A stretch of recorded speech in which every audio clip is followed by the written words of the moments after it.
You're listening to the LA Football Podcast.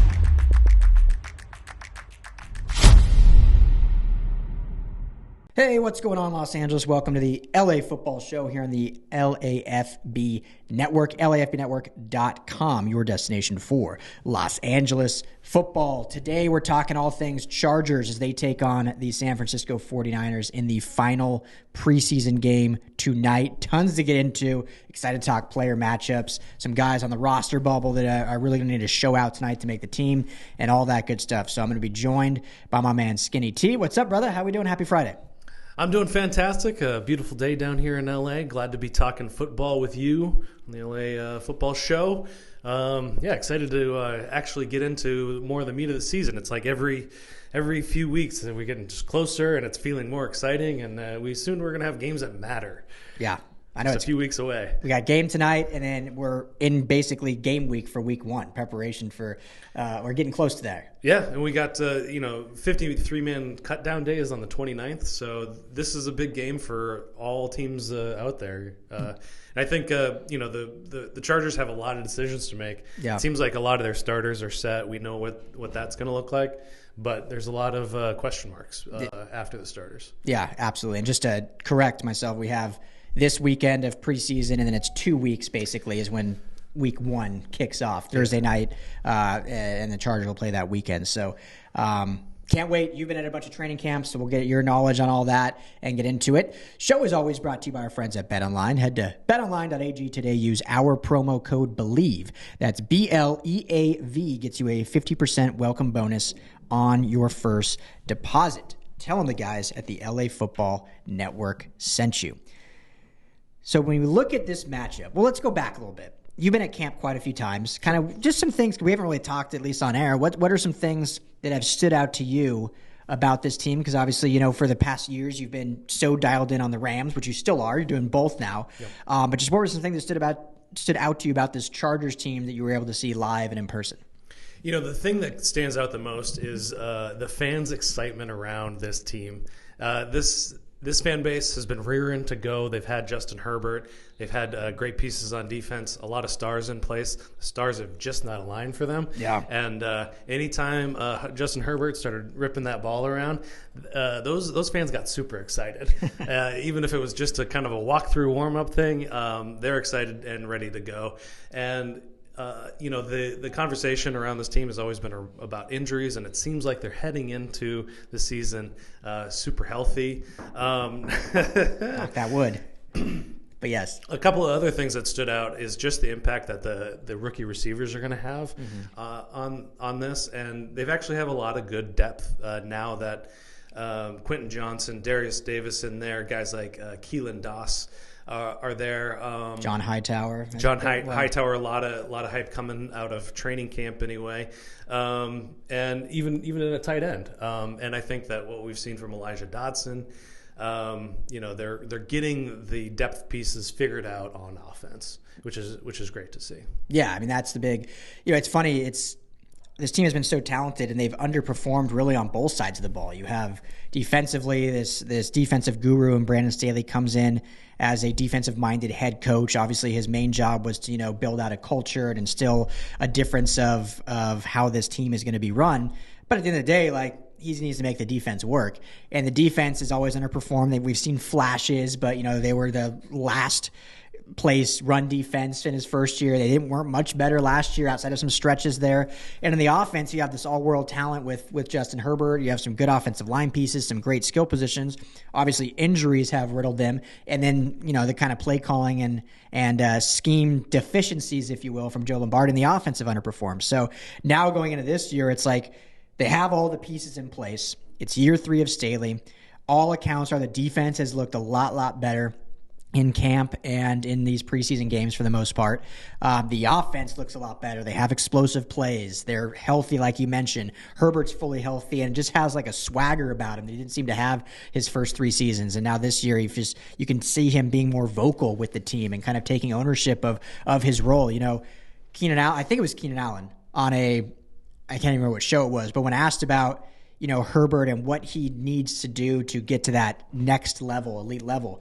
And what he said was he just needs to own this team and be more vocal. And not, he wasn't meaning that in a bad way, but just Herbert's demeanor is very quiet and he leads by example and very respectful. But when you have a guy like Phillip Rivers for 15 or so seasons who's in your face, who's demanding excellence vocally, they wanted to see that from Herbert. And I feel like that's been kind of the new Herbert this offseason. Well, chicks dig the long ball, as they say. I've heard that before. The addition of Kellen Moore has reintroduced that, and we saw that a lot at training camp. Yeah. They were using Quentin Johnston in that way. Obviously, Keenan Allen and Mike Williams both bring that, and Darius Davis adds an element of speed. And over and over and over again in training camp, we just saw them, pitching it down the field, and that's the kind of thing that's going to build that kind of confidence that they're just going to blow the doors off teams on offense, and that's building confidence in Herbert. And with all of his physical skill set, and you just add another piece of confidence to an already confident, thoughtful person. Mm-hmm. That's a story for success. Absolutely. What's been your thoughts on Keenan Allen this offseason? Because we always know how good Keenan Allen is and can be. Last year and even the year prior, maybe didn't quite reach that potential last year, more so due to injury. But all accounts are that he has had one of his best camps, looks 10 years younger, looks rejuvenated. I think part of that is this Kellen Moore offense really opens up the middle of the field a lot, and Keenan Allen's been able to just thrive in the middle. But even just making one-handed catches, his being a tactician, how we always know he has been as a route runner, but the ability to catch the ball, to be able to run after the catch, and to be able to get open in space seems to be leaps and bounds above what he was able to do last year. So what's kind of your take on Keenan, where he's at? Well, it was my first year out at camp, but it seemed like he and Mike Williams specifically were just moving about with a confidence and a looseness that you like to see from veterans in camp. You got to have that swagger as a receiver. Oh, absolutely. Yeah. 100% you got to have the swagger. But also, I think, that feeling of being used correctly. Yeah. The confidence that you're walking onto the field and that the people that are calling the plays are looking out for what you do best and capitalizing on what you bring to the table. So I think that's probably the biggest difference. I mean, I don't want to overhype Kellen Moore, but it's such a juxtaposition to what the previous play callers were bringing to the table. Yeah, I mean, at this point, I think we can't overhype him. Obviously, we got to see it now in game days. We got to see it come to fruition. But at least in those first two preseason games, I think we saw some good stuff. Last week, maybe a little bit of a regression from what we saw in week one when everything was ticking. Still did some things well, but I think Easton Stick maybe didn't play quite as well as he did in week one.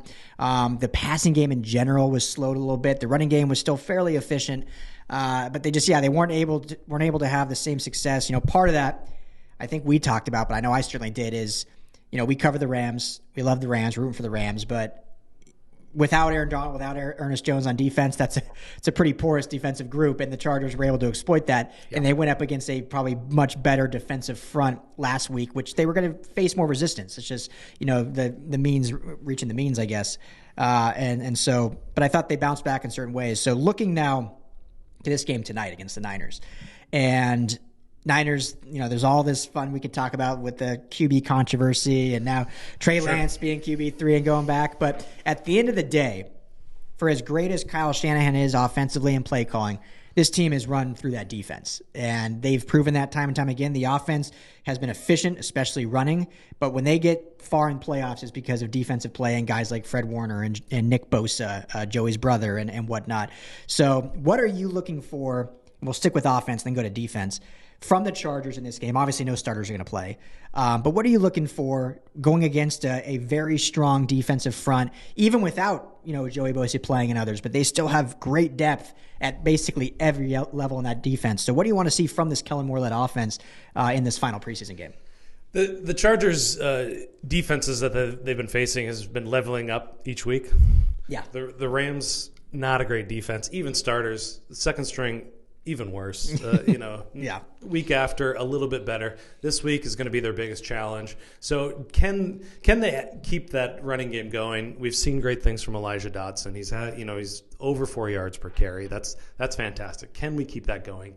And then they just got to solidify the rest of the receiving group. Yeah. And they've got champagne problems, as Sean McVay likes to put it. They've got really good. Jalen Guyton might not even make this team. Keelan Doss has been really good. Really good. I think can they continue to take the top off of it? Can they overcome the problems that Easton Stick just kind of intrinsically brings to this team? Easton Stick is spotty at best. He seems to thrive when the clock is against him or on third and fourth downs, that kind of thing.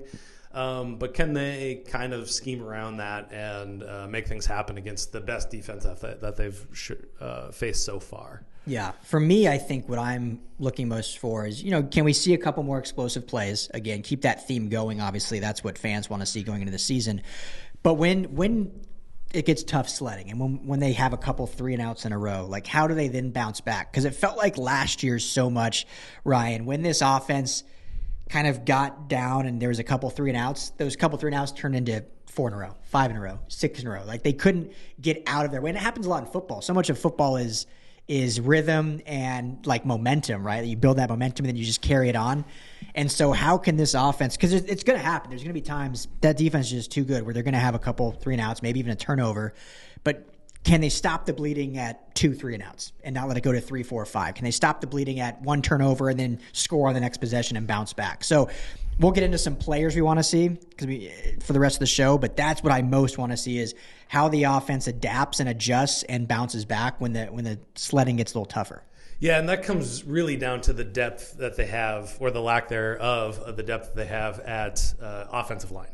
Mm-hmm. And the offensive line has just really not been there for protecting the passer, and so that doesn't help Easton Stick at all. Yeah, I mean, obviously they have a great, I think potentially a top 7 starting 5 when you look from tackle to tackle, and led by Corey Linsley in the middle. But the depth is, who's going to be the Jeremy Salyer this year? Is it going to be Jordan McFadden? Who's going to be the guy that, kind of steps up out of nowhere? Will Clapp does add some nice depth at center, but who are some other pieces that we'll see really kind of thrive? And God forbid if an injury happens throughout the year, there's confidence that they can step in. I think that's the one area that we've seen in preseason that hasn't been as strong as probably we'd like, is that depth at the offensive line. And, granted, you're talking about third stringers sometimes. So, but you want to see it, have not as big of a drop off. And so I think they can get there. And they have a really good coaching staff and whatnot. They can get there. So let's go to defense first. So when you look at the Niners offense, talked about Kyle Shanahan, he's, for whatever you want to talk about him as a head coach, he's one of the best offensive minds in all of football. Right. Just plug and play at receiver, doesn't matter. Makes the system very simplified for quarterbacks that we've seen less talented quarterbacks thrive. And do you think we'll see any starters on offense? Do we think we'll see Brock Purdy? Or is it going to be Sam Darnold for all 4 quarters? I don't think we'll see Trey Lance. I think he's probably done. Well, yeah, I think they're going to rest Brock Purdy. They want him fresh going into the season, I'm sure. So I think this is going to be Sam Darnold, and I think it's going to be Brandon Allen. That's right, they do have Brandon Allen. Yeah. So yeah. If I was Trey Lance, I'd want to play just for my resume building for another team, but I don't think he will. Yeah, I mean, the team will have him play. He wasn't out at practice on Wednesday. I'm not sure if he's out there today. But for the 49ers, the third string quarterback, as we've seen, can very quickly become the starting quarterback. Yes. So who knows? I think they should put him out there just so that he can, if he is a tradable piece, like, let's see what he can do. I mean, he led a game-winning drive last week against the Broncos. So the Trey Lance story is just so, I don't know if fascinating is the right word, because you feel bad for him. He's still only 23 years old. He was the same recruiting class as DTR, as Dorian Thompson-Robinson, who was just drafted this year. Yeah, it's wild. So wild. And obviously talent's off the charts. And, you get the questions of, well, this system is such a QB-friendly system. If he can't pick it up, can he pick up anywhere? And I don't know. this is for another podcast another day. I don't know if he truly got the fair shot. I mean, he's so young, missed all of last year with injury, was so raw coming in. It was kind of like you bring up DTR, which is so funny because DTR at UCLA came in as a true freshman, had only played not even a full season of quarterback ever in his life. And what I credit to Chip Kelley in that is once he named DTR the starter, he rode him. And there was some growing pains. There were some rough years. Certainly. But he rode him the entire 5 years he was there. And obviously we saw him get better and better and better every year. And the NFL obviously is a different business. You know, these are professional athletes making millions of dollars.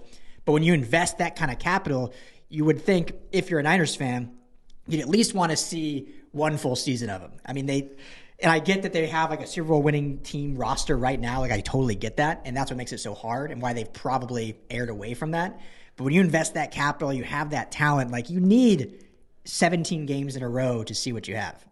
Yeah. I mean, it's just such a hard spot to be in because the Niners have a viable quarterback, we think, in Brock Purdy. We'll see what happens over this 17-game stretch. So yeah, it's heartbreaking because, you know, going into his rookie season, it was just like, this is the ideal landing spot for this kind of guy. Yeah, great offense, really good team. You know, and it just hasn't panned out that way. And yeah, I mean, as opposed to DTR, where he's going into a very different situation, but played very well.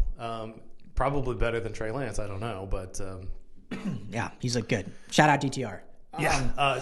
So yeah, I don't think we're going to see any starters on offense from the 49ers heading into this game. I think they're going to rest everybody. Yeah, probably. So looking quickly at the Chargers defense, what do you want to see from them? For me, like I just want to see how they do against the run. Niners, I don't care who's out there, the Niners have a good run game. And this big bugaboo against the Chargers defense has been stopping the run. So whether it's second stringers, third stringers, whatever, if they can contain the run against the Niners, I'll feel really good about how this game went. Yeah, I think you're absolutely right. I'd like to see if they can get more pressure on the quarterback. Similarly, the 49ers don't have great offensive line depth. So they should be able to get some pressure on whoever's playing quarterback. Yeah, and you know we've seen great things out of the backup secondary. So I would love to see that continue. Totally. Absolutely. So, okay, we're, of course, already up against the clock here if you're on radio. We'll wrap up here shortly. Podcast, thanks as always. We'll have plenty of coverage all weekend long. Obviously, tonight's the game, but we'll have recaps and stuff on LAFBnetwork.com. So, Skinny, give me two players tonight, and I can start to give you some time to think. So 2 players that you're really looking forward to seeing because, A, they're either on the roster bubble, or B, a guy that can really stamp his name as a contributor, maybe not a starter, but at least a contributor on Sundays. So for me, I'll start. I'll go one, then you go one, then I'll go one, then you go one. So I'm going to start with Keelan Doss. And love Keelan Doss. UC Davis product. Has kind of bounced around the league early on. At UC Davis was just... his production was unreal. And obviously when you make that jump from a small, lesser division college to the pros, it's a big jump, but he's finally kind of got this opportunity in camp and has really seized it. And I think it played really well. The shine has been on John Hightower, rightfully so. He's looked very good as well. But I think Keelan Doss is just slowly and quietly stacked together week after week after week. And each preseason game has gotten better and better as well. So I can't wait to watch Keelan Doss tonight. It's no guarantee who's going to be at quarterback, but I want to see Max Duggan. I think we've seen a good chunk of stick, and let's see what the rookie's got. Let's see if he can command the offense for a good stretch of time against whatever the best of the 49ers that they're going to trot out there is. Obviously with the emergency quarterback rule, you've got some leeway in there. So let's see what he's got. I'd like to see him for the first couple of quarters, and then Easton Stick can come in there to wrap it up. Yeah, I kind of hope they gave Easton Stick all last game. I kind of just hope they give Duggan the whole game. Like, why not? If back in the day, it was like you had to have that thought, like, okay, do we not play him? So if we have to cut him to go in the practice squad, someone doesn't come to snatch him. But now with that new rule, you don't have to worry about that because you can keep 3 quarterbacks. So final one for me, I'll go with Cam Brown. I think when you look at the secondary at the Chargers, there's good depth there. I think Cam Brown has really shined in certain instances so far as a rookie, and has done some nice things. And I think he can really be a rotational piece and continue blossoming, and especially with the coaching of Derek Ansley, with Brandon Staley and whatnot. I think there can be some special attributes about him being like a Michael Davis type player that kind of comes from nowhere and really grows in the system and is good. So Cam Brown's my final one. I've liked what I've seen from JT Woods. I don't think he's a bubble guy, but I think he's a very, very important piece of this defense.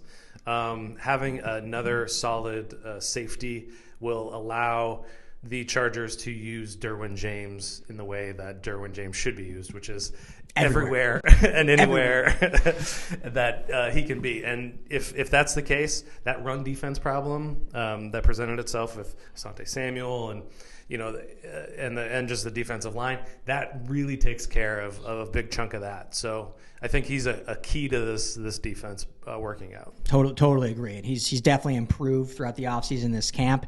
And just for having that depth piece, I mean, he's basically third in line right now just behind Derwin and Alohi. So you need to see him continue growing and love what he's done so far. Just needs to keep building on it. So that's all the time we got. This is the LA Football Show Chargers edition. If you're on radio, quick break. We'll be back with our Rams preview, and then we'll do some college after that. So thanks all for hanging out with us. For Skinny T, I am Ryan Dyrud. Enjoy the game. We'll talk all next week about how the Chargers did and previewing the season opener. Can't wait. See you guys then.